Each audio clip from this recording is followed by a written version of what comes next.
היי, חשבתם פעם מה קורה נגיד עם קליפת בננה או בקבוק שתייה ריק אחרי שזרקנו אותם לפח? זאת אומרת, ברגע שמסעית הזבל אוספת את הכל, לאן כל הדבר הזה נוסע? אז היום אנחנו יוצאים למסע בדיוק כדי לגלות את התשובה. יאללה, בואו נתחיל. תראו רגע את המספר הזה. 1.8 קילוגרם. זה פשוט מדהים, אבל זה המשקל של האשפה שכל אחד ואחת מאיתנו בישראל מייצרים בממוצע, בכל יום. עכשיו, תחשבו על זה. כשמחברים את הכל ביחד, זה יוצא בערך 6 מיליון טון זבל כל שנה. זה הר שלם, שעשוי מכל מה שזרקנו. וזו בדיוק השאלה הגדולה שלנו, נכון? לאן כל ההר הענק הזה נעלם? אז מסתבר שיש כמה פתרונות, ובדקות הקרובות אנחנו הולכים להכיר את כולם אחד אחרי השני. טוב, אז הפתרון הראשון, שהוא גם הכי נפוץ כאן בישראל, הוא האמת הכי פשוט. פשוט לוקחים את כל הזבל וקוברים אותו עמוק עמוק באדמה. לתהליך הזה יש שם רשמי, הטמנה. זה עובד ככה. מסעיות ענק מביאות את כל הפסולת לאתרים מיוחדים, דוחסים אותה חזק חזק כדי שתתפוס פחות מקום, ואז פשוט מכסים הכל בשכבה אהבה של אדמה. וזהו, פוף, הזבל נעלם לנו מהעין. דרך אגב, ככה מטפלים בערך ב-80% מכל הפסולת שלנו. אבל, וזה אבל חשוב, נעלם מהעין זה ממש לא נעלם מהעולם. תראו כמה זמן לוקח לדברים להתפרק שם, מתחת לאדמה. שאריות אוכל? אוקיי, חודשיים. צעיף מצמר? שנה. אבל מכאן זה מתחיל להיות קצת מטורף. פחית שימורים למשל צריכה 100 שנים כדי להתפרק, כוס פלסטיק 500 שנים, וקלקר יכול להישאר שם מיליונים שנים. הזבל הזה לא באמת הולך לשום מקום. אז האם הטמנה זה פתרון טוב? ובכן, יש לזה צדדים טובים, ויש צדדים קצת פחות טובים. בצד הטוב, זה פתרון שהוא די מהיר וקל, והזבל, כמו שאמרנו, נעלם לנו מהנוף.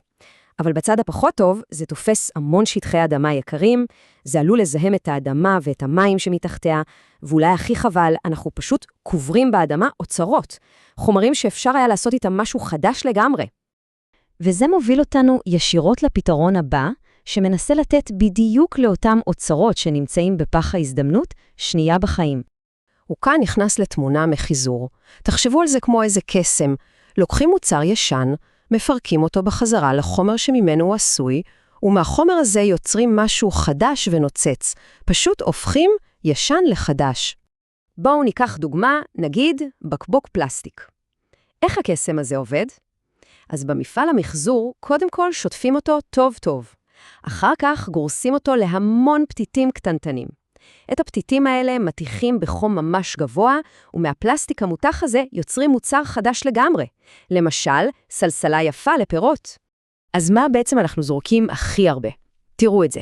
כמעט חצי מהפח שלנו זה בכלל פסולת אורגנית. כלומר, קליפות של ירקות, שאריות אוכל, כאלה דברים. והחדשות הטובות הן שגם את זה אפשר למחזר.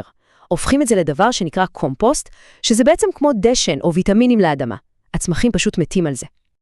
אז רגע, מחזור זה פתרון מושלם? כמעט. בצד החיובי זה כמובן חוסך לנו המון חומרים מהטבע ומקטין את הרי הזבל הענקיים האלה. אבל יש גם צד פחות חיובי. תהליך המחזור עצמו דורש לא מעט אנרגיה ומים. לא כל דבר אפשר למחזר, ולפעמים גם הוא מייצר קצת זיהום. אז כן, זה פתרון ממש חשוב, אבל הוא לא הפתרון היחיד. אז בואו נכיר פתרון שלישי, שאולי הוא קצת פחות מוכר, אבל הוא סופר מעניין. להפוך זבל למקור כוח. כן, זה אולי נשמע קצת כמו מדע בדיוני, אבל זה אמיתי לגמרי. אפשר להפוך זבל לדלק. תחשבו על זה רגע. בדיוק כמו שאוכל הוא הדלק שנותן אנרגיה לגוף שלנו, גם בתוך הפסולת שלנו מסתתרת המון אנרגיה. ואיך משחררים את האנרגיה הזאת, ובכן, לתהליך קוראים השבת אנרגיה. במפעלים מיוחדים לוקחים את הפסולת שאי אפשר למחזר, ושורפים אותה בחום אדיר. החום הזה מרתיח מים. הקיטור שנוצר מסובב טורבינה ענקית, והטורבינה מייצרת חשמל. חשמל שמגיע אלינו ישירות הביתה. זו ממש תחנת כוח שפועלת על זבל. וגם כאן, כמו שהבנתם, יש יתרונות וחסרונות. בצד הטוב, זה מייצר לנו חשמל, זה מצמצם בצורה מטורפת את כמות הזבל שצריך לקבור, וזה חוסך שימוש בדלקים אחרים. אבל, בצד הפחות טוב, התהליך הזה עלול לזהם את האוויר אם לא משתמשים במסננים מיוחדים ומאוד יקרים, ובואו נודה באמת, רוב האנשים לא ממש רוצים לגור ליד מפעל כזה. אוקיי, אז בואו נעצור רגע. ראינו 3 פתרונות, הטמנה, מחזור והפקת אנרגיה, ולכל אחד מהם ראינו יש בעיות. אז מה עושים?